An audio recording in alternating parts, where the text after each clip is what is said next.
All right, today's May 25th, and it's about 9:30 at night, but I kept asking God, should I just do this video now in the dark? I don't like to go out there.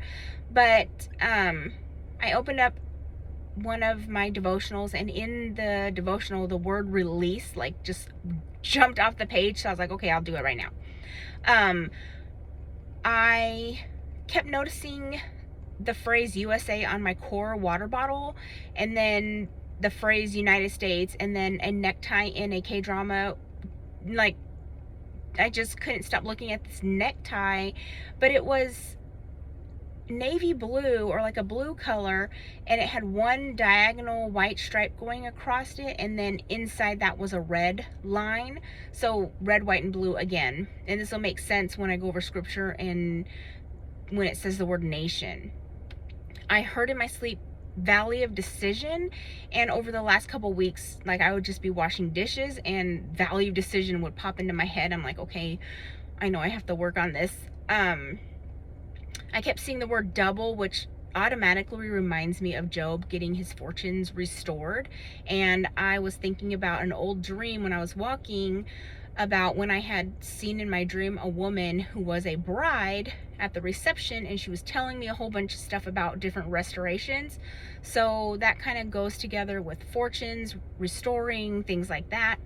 I kept being drawn to the word court, and especially again when I passed by the courtyard at the Marriott Hotel, there was the word court stuck out to me, but that was also at a hotel, and that will make sense when I go over some dreams.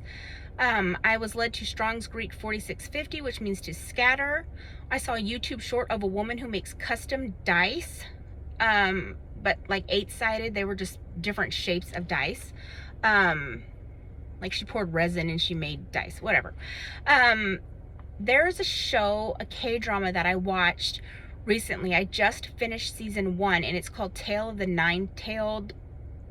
That's what it's called, but it's about a fox. So Tale of a Nine-Tailed Fox. And I finished season 1, and I just started watching season 2. But in season 1, the main character is a female, and she's like afflicted by this serpent, okay? But whenever it tries to take over her, there's like a part of her hand that will show some scales, and also maybe on her neck and her face you can see snake scales. This reminded me of an old dream I had, and I'll get to it in a second. Then on season 2 of this Tale of the Nine-Tailed Fox, I just started watching that, and I totally make my husband watch it with me, even though he is, couples just do things for each other. So he's watching this K-drama with me. And this episode I watched yesterday, or the last 2 days. So the day before yesterday, a man went to go see some kind of deity, okay? And he was asking for, he wanted to be young, or he wanted something, and he had to reach his hand inside this box and pull out a dice that was like an 8-sided dice, and on it would say what he would have to pay with. Either you had to pay with money or pay with something, but it said family on his, and he sold his own young daughter. So that will make sense with scripture. I kept being drawn to the word kidnapping and human trafficking. But last night when I was sleeping, I actually heard the word kidnapping, and it woke me up from my sleep. And as I was laying there trying to understand it, and then I was about to fall back asleep, my phone actually started vibrating, and it was an Amber Alert. So I was like, whoa, that was so weird, but it goes with the scripture. And then I kept noticing hotels and motels, which led me to an old dream from about a year ago. And this is part of the dream. It was night, and I could see that there was a street light. It looked like it wasn't a big city. It had to be just a smaller town that people would pass through. If I was standing in the middle of the road, because I don't see me in this dream, I see things happening.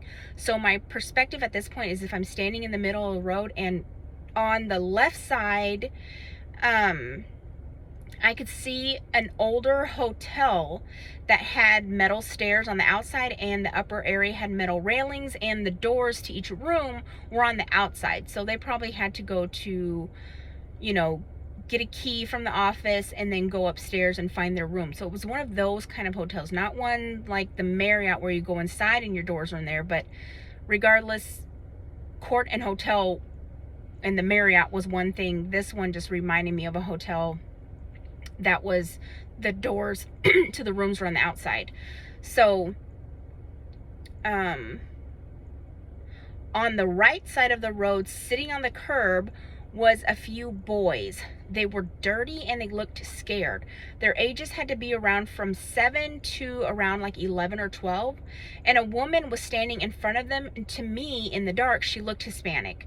She had her hair pulled back. It was black. And she bent down at the waist and she was saying something to these boys. So she bent down to where her face was in their faces. And the boys looked scared and anxious, but she looked so mean and angry, and I don't know what she was saying to them. But I don't know how my vantage point got so close to her face, but I could see when she was turning her head like this, there was a shimmer on her face, and she had snake scales under her skin, and her eyes changed for a flash. And it was like she was a snake or possessed by a snake, or I don't even know what it was, but I know what I said when I saw it. I said Burmese python. That's what I said, and I know there's a python spirit, but I don't know what this means for her, except she was possessed by a snake and she had these kids. And whenever I said Burmese python, I automatically assumed it was the yellow one, but that's just what I saw. And so these kids, obviously going with the human trafficking and the kidnapping, that is the scenario. Okay, these kids did not belong to her. I don't know what she was doing with them, and I don't know what was going on with this hotel. But I will say that right now, a song is coming to my head that I almost forgot about. But that one where it says, "Welcome to the Hotel California." And there is a big conspiracy theory about that hotel, about child trafficking that had gone through there. Like I said, it's a conspiracy theory that I had heard about. I kept noticing the word deck, and I saw a YouTube short of someone rebuilding a deck, but this reminded me of an old dream around the time that I had that one. I did not look back in my journal to like write exactly what it is. I'm just going off my memory because it is not a dream that I like to remember. I hope that makes sense. When I tell you what it is, you'll understand why I don't like it. So I'm just going off by my memory. I don't want to go back and read the details because it is a dream. When I wrote it, I remember writing, I don't even want to write this dream. Okay. So, I was on a deck, but it was more like a boat dock. So it was wooden, and in the water, I saw a little girl floating in the water, and she was face down, and I pulled her out of the water, but I knew she was already passed away. And I held her in my lap, and when I looked at her neck, I saw a line right here, and it looked like she had been strangled. And then when I turned, I saw a boy that was standing there who was older than her, but he was probably only about 8. So that just goes to show you that the girl was very young in the dream. I knew it was her brother, and I looked at him and I said, "You're so brave, you know, you were so brave." And then for some reason, I knew that he was already dead too. I asked God, does this go with this scripture? And I was led to Hebrews 7:49, which means fitting and proper. So it did fit with this in the scripture. And today I was cleaning in the kitchen, and I had my earbuds in, and I'll usually put in a song that I want to hear, whatever. But when that is over, I let random songs play. I don't know what they're saying. It's a bunch of K-dramas that are just randomly chosen and playing, and sometimes one will stick out to me, and sometimes you know, I'll really like it. And because I like it so much, I'm like, ooh, why do I like this song so much? What are the lyrics? I'll make note. Sometimes I forget to look back. But today, I heard a song, and in the beginning of it, I heard a water droplet that sounded like it was dripping. But I made a mental note of that, but I wasn't thinking anything besides that, except for that old dream that I had where I heard a drop in the bucket. So that just made me realize it was a water droplet, okay?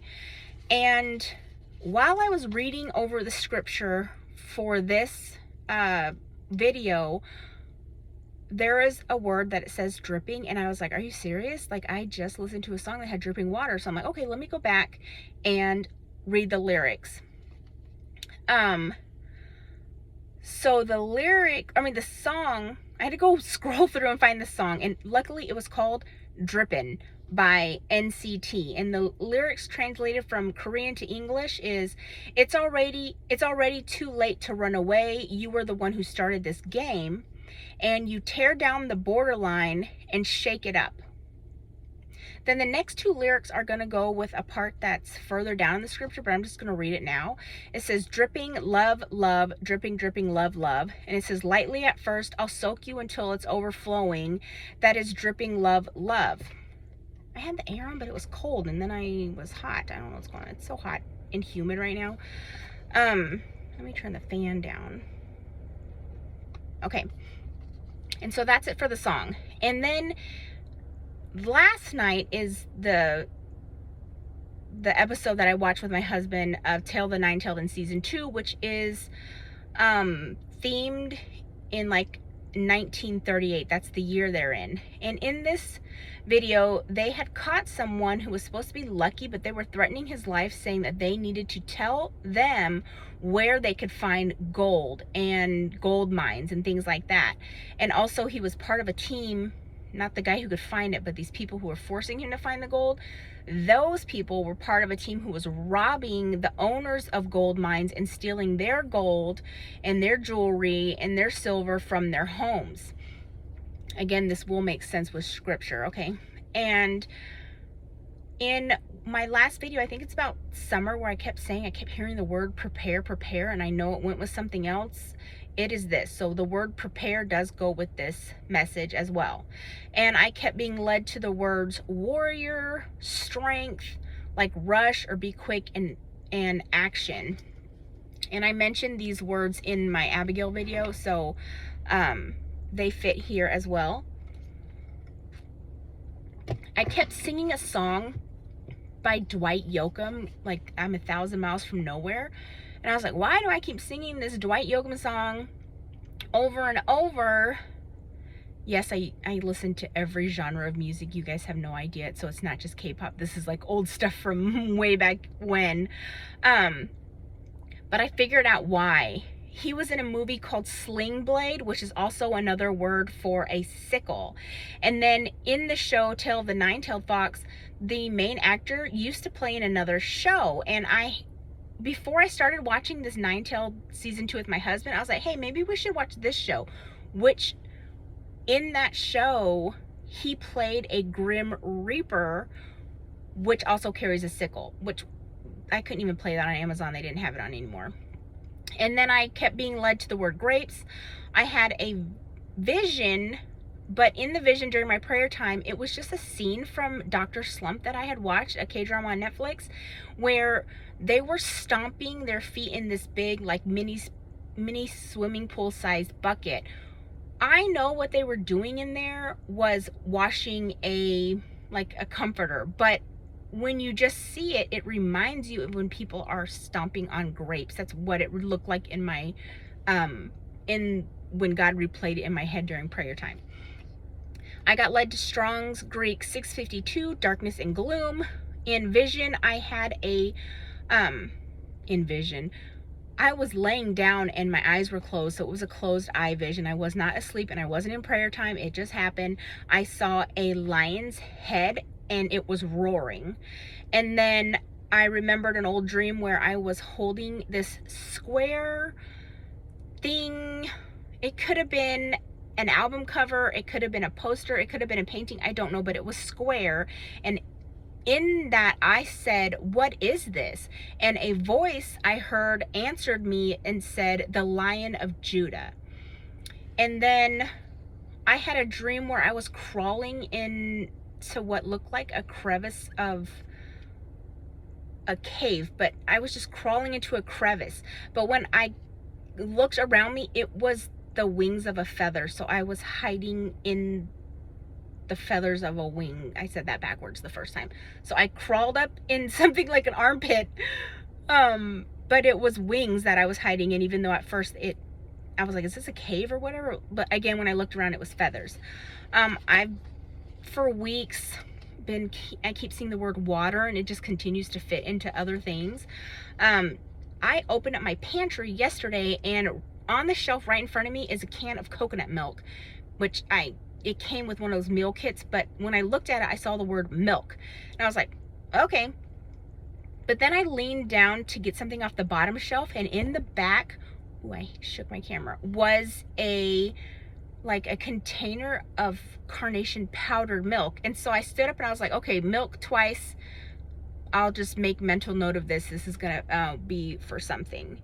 And then while I was typing this up, I was looking at the scripture and like multitasking. My sister was talking to me on the phone, and she said the word blood, and I said, whoa, I'm looking at my Bible and I see the word blood right when you said that. So I thought that was a coincidence. That wasn't a coincidence.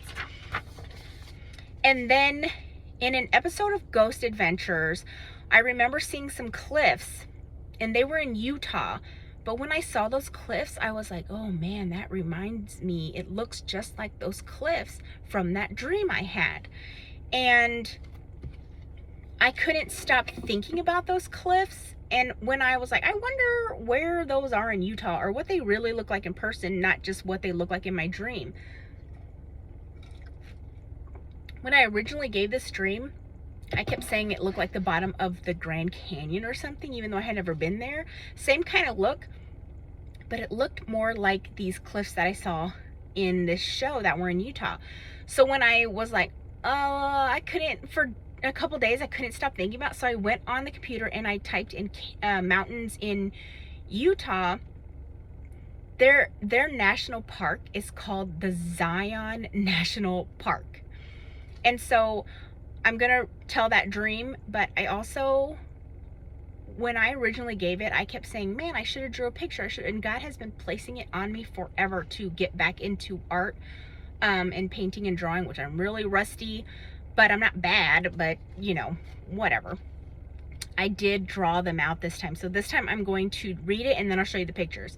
So my husband and I were walking on the ground level of a valley that looks similar to the Grand Canyon, tall rocky cliffs, that reddish adobe color.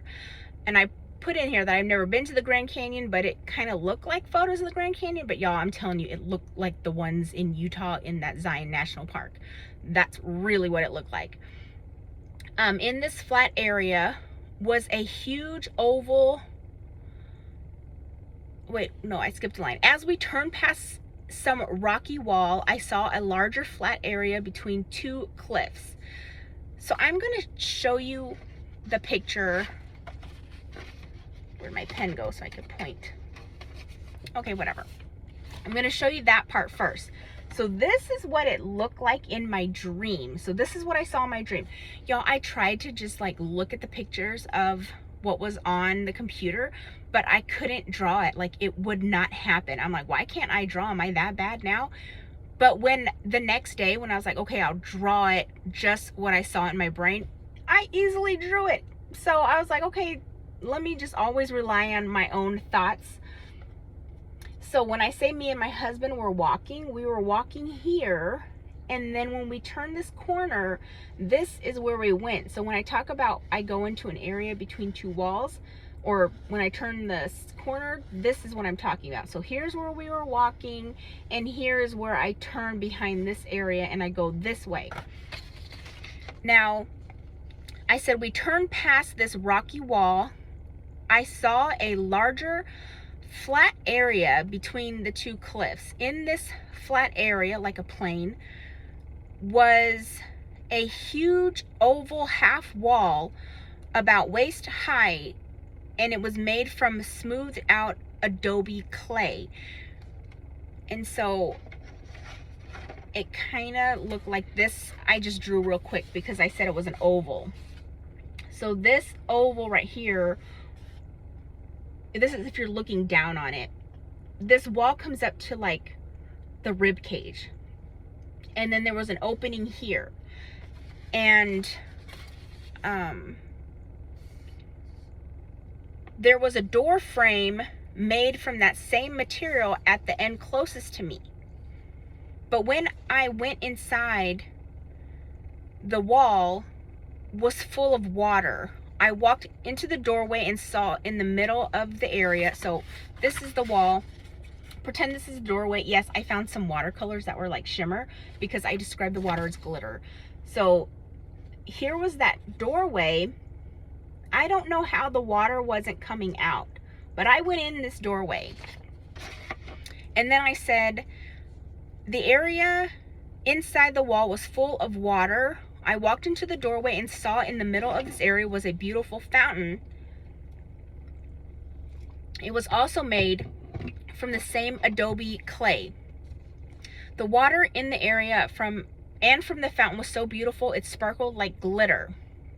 I have no idea how the water didn't flow out of the doorway because the door entryway did not have a door. It just stayed in the frame. And then this is what the water fountain, so on the back of this was a water fountain, and I painted the water fountain so you can see it was like shimmery. So that's what it looked like. The water just kept flowing out and it filled up that whole area, but the water was contained. It wasn't going anywhere. I was in that water, and my husband, he was still walking around the outside looking at the cliffs trying to figure out where we were. And as I was in there, I shouted to my husband. I was like, I don't know why people don't come here. It's so beautiful. And then I woke up. So that was the end of the dream. And then I want to say sometime this year, in the last few months, actually, if you watch one of the videos I gave where I talked about the winter video and one of the Jeremiah videos, I shared a dream where I told this German lady that winter was coming. It was that same night that I had that dream. I saw in that dream this again. It was like a vision, but it was so fast and there was action. So it wasn't just like a short vision where it was an image, because I have those, but this one was really short and something happened. This thing, these weren't this red dried out color. They were more of this color and like browns and grays. But this thing was full of water. So high you couldn't even see this bottom anymore. And people were like jumping off into the water. And then they had like rock climbing ropes where they were like climbing back up and going into the water. It was giving like vacation vibes. I wasn't scared. It was peaceful and everyone was just there, and there were people swimming or floating in the water, but alive, you know, not like when I saw the other girl floating. It was a happy thing. I dropped something, but I have no idea what. Okay, so that's all the stuff. I'm gonna take a breath because I was real nervous about showing my artwork. I don't know why. I've drawn weirder like sketches, like that rainbow one. That was a horrible sketch, but whatever. Now I'm gonna read the scripture. So it's Joel chapter 3. It says, in those days and at that time, when I restore the fortunes of Judah and Jerusalem, I will gather all nations and bring them down to the valley of Jehoshaphat. There I will put them on trial for what they did to my inheritance, my people Israel. So this is the court thing. Because they scattered my people among the nations and divided up my land. They cast lots, so the dice, for my people and traded boys for prostitutes. They sold girls for wine to drink. So this goes back to those dreams where those kids, and also where that guy in that show sold his own daughter. Now what have you against me, Tyre and Sidon, and all you regions of Philistia? Are you repaying me for something I have done? If you are paying me back, I will swiftly and speedily return on your own head what you have done. So this is in that song, the first two lyrics where it says, you started this, I'm coming for you, or something like that. I'm at verse 5. For you took my silver and my gold, and you carried off my finest treasures to your temples. So in that show when they robbed everything, you sold the people of Judah and Jerusalem to the Greeks, that you might send them off far from their homeland.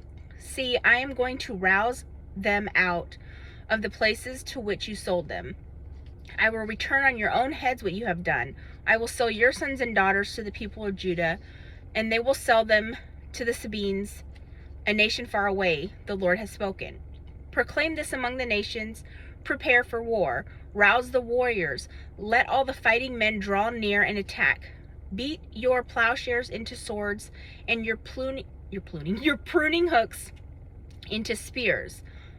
Let the weaklings say, I am strong. Come quickly, all you nations, from every side, and assemble there. Let the nations be roused. Let them advance to the valley of Jehoshaphat. For there I will sit and judge all the nations on every side. Swing the sickle, for the harvest is ripe. Come trample the grapes, for the winepress is full, and the vats overflow. So great is their wickedness. Multitudes, multitudes in the valley of decision. For the day of the Lord is near in the valley of decision. The sun and moon will be darkened, and the stars will no longer shine. So this is why I was led to darkness and gloom. The Lord will roar from Zion and thunder from Jerusalem. The earth and the heavens will tremble. But the Lord will be a refuge for his people, a stronghold for the people of Israel. Then you will know that I, the Lord your God, dwell in Zion, my holy hill. Jerusalem will be holy. Never again will foreigners invade her. In that day, the mountains will drip new wine, and the hills will flow with milk. All the ravines of Judah will run with water. A fountain will flow out of the Lord's house and will water the valley of acacias.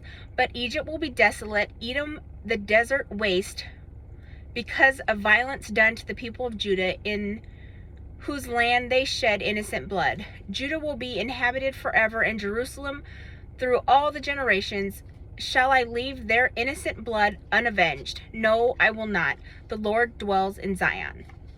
So that's it for Joel chapter 3. And then I have more from that original message that goes kind of, I grouped them in that one message, but I have so much, I should have separated them. So I will be back with the rest of that stuff next time. All right, guys, thanks. Always find the light. Bye.